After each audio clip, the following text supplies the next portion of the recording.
दोस्तों नमस्कार। मैं हिम्मत सेठ एक बार फिर आपके सामने उपस्थित हूँ एक नए विषय को लेकर। दोस्तों, इन दिनों ईरान और अमेरिका की जो जंग चल रही है वो बहुत ही क्रूशियल स्टेज पर पहुंच गई है। बहुत ही भयंकर रूप धारण कर लिया उसने। और जहां एक तरफ अमेरिका अपने युद्धपोतों से ईरान के सभी तटीय स्थानों पर, खासतौर से बंदर अब्बास और खार्ग और ये जो आइलैंड है, अ, कैसम आइलैंड, और इन सब पर हमला कर रहा है और जोरदार हमला कर रहा है। ईरान भी पीछे नहीं है। ईरान ने बहरीन, यूएई और जॉर्डन पर बहुत जबरदस्त हमले किए हैं। और इस बीच में एक और बात सामने आई है, वो बताना आपको जरूरी है। दोस्तों, हम महावीर समता संदेश यूट्यूब चैनल से बोल रहे हैं और आपका बहुत बहुत स्वागत है इस यूट्यूब चैनल पर। आपने अभी तक भी अगर हमारे यूट्यूब चैनल महावीर समता संदेश को सब्सक्राइब न किया है तो सब्सक्राइब कर लें, बेल आइकन दबाना न भूलें।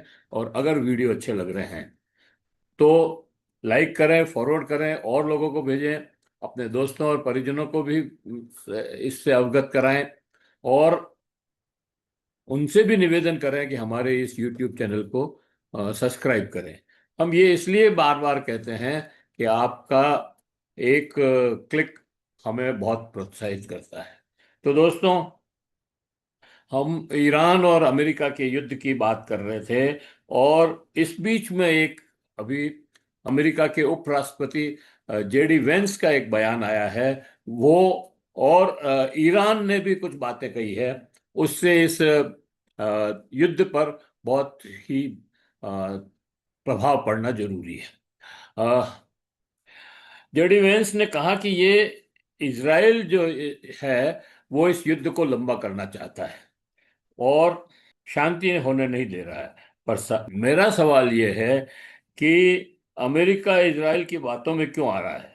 वो जब ये जानता है कि इजराइल इस युद्ध को लंबा करना चाहता है और शांति नहीं होने देना चाहता है, तब वो अपने सलाहकारों की बात न मान करके इजराइल के प्रधानमंत्री नेतन्याहू की बात पर क्यों विश्वास कर रहा है?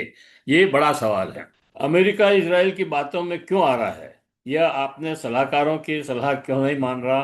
अमेरिका के सैन्य अधिकारी ये बात बहुत बार कह चुके हैं कि ईरान से लड़ने का कोई फायदा नहीं है। उनकी सैन्य तैयारी और भौगोलिक स्थिति ऐसी है कि हम केवल आकाशीय युद्ध से नहीं लड़ जीत सकते। मतलब जो हवाई फायर और हवाई मिसाइल्स और बॉम्ब और फेंकने से हम नहीं जीत सकते हैं। हमें जीतने के लिए ग्राउंड ऑपरेशन करना पड़ेगा, और ग्राउंड ऑपरेशन बहुत ही रिस्की है। उसमें हमारे बहुत अधिक सैनिकों के निधन होने का खतरा है, उनके हताहत होने का खतरा है, उनके देहांत होने का खतरा है। इसलिए हमको इस युद्ध में नहीं पड़ना चाहिए। ईरान के सुप्रीम लीडर अली खamenei की शहादत के बाद रिजीम चेंज करने की जो बात थी और विद्रोह भड़काना भी बहुत मुश्किल हो गया है, क्योंकि ईरान की जनता जो है उस हादसे से उभर नहीं पाई है, और वो उनसे बहुत ज्यादा अटैच हो गई है। तो एकता और बढ़ गई है इनमें। तो विद्रोह करने का और तो सवाल ही नहीं पैदा होता। लेकिन ट्रम्प साहब कहाँ सुनने वाले हैं? वो बार बार हमला कर देते हैं। और उन्होंने ही, ये जो दूसरी बार का जो जंग शुरू हुआ है, ये ट्रम्प साहब की खुराफात से ही हुआ है। उन्होंने ही जब देखा अली खamenei के जनाजे में जो भीड़ देखी, उसको वो पचा नहीं पाए, और उन्होंने जो है अपने विदेश सचिव मार्को रूबियो को बहरीन भेजा।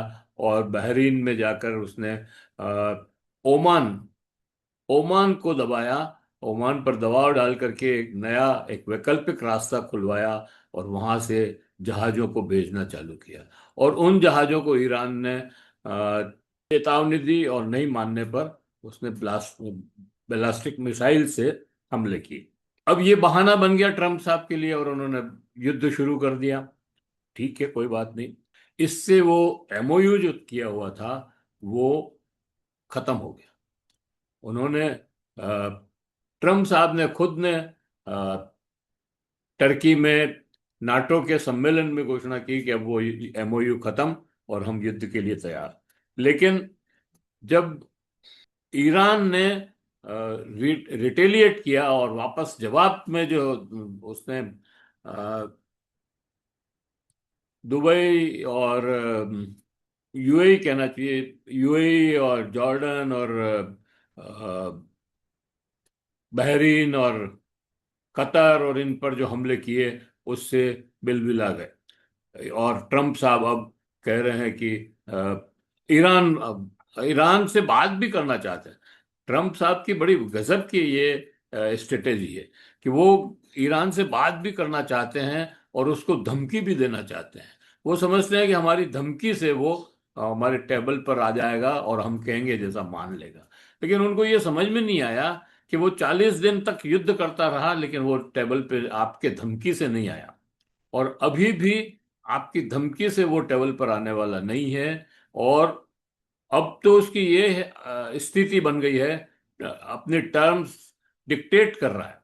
मतलब ईरान जो कह रहा है वो अमेरिका को मानना पड़ रहा है। तो ऐसी स्थिति में अगर आप धमकी दे करके ईरान को टेबल पे लाने की कोशिश कर रहे हैं तो वो सफल होने वाली नहीं है।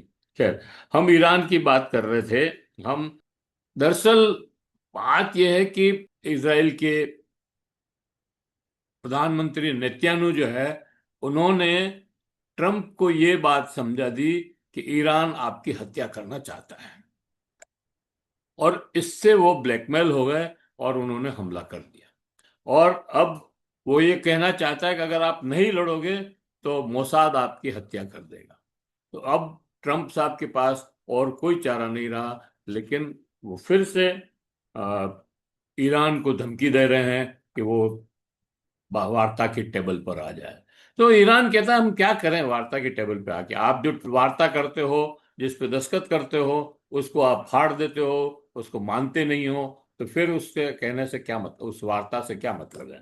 खैर, हम वेंस की बात कर रहे थे, जेडी वेंस की बात कर रहे थे। उन्होंने कहा कि इजराइल की सरकार के कुछ नेता अमेरिकी जनता की राय बदलने का प्रयत्न कर रहे हैं ताकि ईरान से युद्ध लंबे समय तक चल सके। उन्होंने इजराइल की तरफ से अमेरिकी सलाहकार ब्रैंड पार्सकल को लॉबिंग के लिए रखे जाने पर तीखी प्रतिक्रिया देते हुए कहा कुछ लोग शांति वार्ता बिगाड़ने में लगे हैं। वहीं बाल यौन अपराधी एजेंसी मोसाद से संबंधों पर वेंस ने कहा कि एप्स्टीन के अमेरिका और इजराइल की खुफिया एजेंसियों में सबसे ऊंचे स्तर के लोगों से संबंध थे। इनमें इजराइल डीप स्टेट के लोग भी शामिल हैं। वेंस ने यह भी माना कि एप्स्टीन फाइलों को जारी करने के तरीके में ट्रंप प्रशासन ने से गलती हुई है।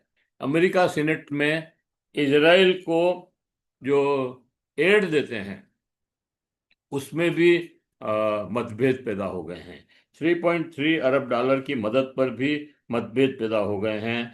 और एक खबर यह भी है दोस्तों, जो जोडी वेंस के साथ बातचीत में ट्रंप के दामाद जो उस बातचीत के एक सदस्य थे, ट्रंप के दामाद कुशनर, वो इन बातचीत को लीक कर देते थे और शेयर मार्केट के लिए, और शेयर मार्केट में उससे अफरा तफरी मच जाती थी। और इस तरह से उन्होंने 86,000 करोड़ रुपए कमाए।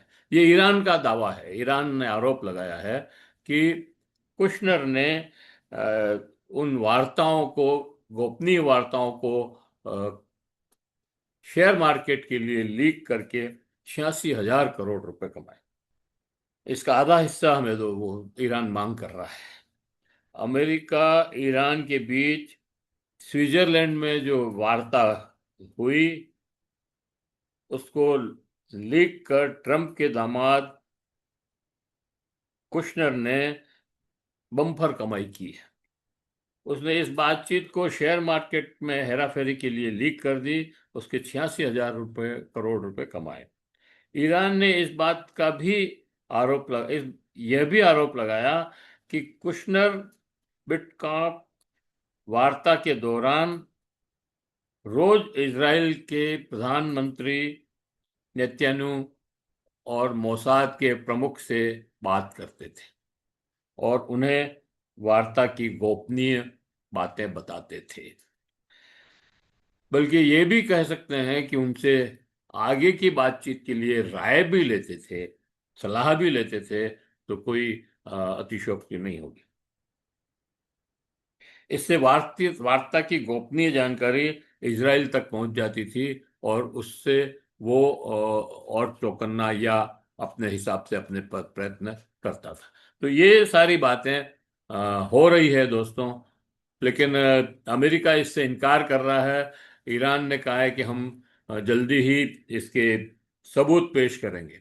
अब सवाल ये है कि अगर जो वार्ताकार हैं वो ही उस वार्ता की गोपनीय बातों को लीक कर देते हैं, तो फिर बच क्या जाता है वार्ता में। और उससे भी बढ़कर बात यह है कि बात करने के बाद ट्रंप साहब खुद साइन करते हैं और उससे फिर मुकर जाते हैं, तो बातचीत का फायदा क्या है। तो दोस्तों, यही सारी बातें हैं और बहुत भयंकर तरह से युद्ध हो रहा है। हमने ये भी सुना है कि ईरान ने कुछ नई मिसाइलें तैयार की है, उनको भी वो इस युद्ध में काम में लेने वाला है। और वो अगर युद्ध में काम में लेगा तो तबाही और ज्यादा होगी। तो इसी बात पर हम इस वार्ता को समाप्त करते हैं। आशा करते हैं कि आपको ये बात पसंद आई होगी। पसंद आई हो तो लाइक करें, फॉरवर्ड करें और लोगों को भेजें। और अगर आपने अभी तक भी हमारे यूट्यूब चैनल महावीर समता संदेश को सब्सक्राइब न किया है तो सब्सक्राइब कर लें, बेल आइकन दबाना न भूलें। जय हिंद, जय भारत। मिलते हैं फिर और किसी वीडियो के साथ।